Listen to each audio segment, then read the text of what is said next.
Oh, hey there. So today I'm going to show you how to use Google Docs API. So in Google Docs API, you will be able to do pretty much all the operations you can perform generally in a Google Docs, which is create a Word document. Then inside the Word document, performing operations like inserting a text, then inserting a table, headers, footers, etc. Just like what you do in a Word document. So you will be able to perform those operations.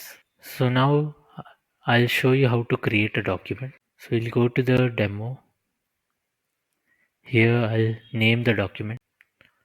So I'll name it as doc1. Then I'll click on it. So now I'll go to the Google Docs website.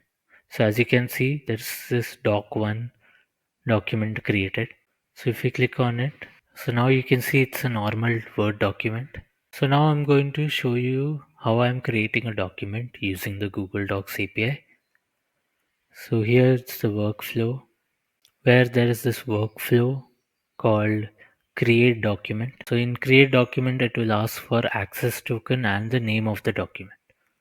So after creating the document, in the response, you'll be able to get the document ID, which is this result of step 1. In there, you'll get a lot of information about the document. From there, you'll get the document ID, which will be useful for other operations, which will happen inside the document. So yeah, this is how you create a document using the Google Docs API. Thank you.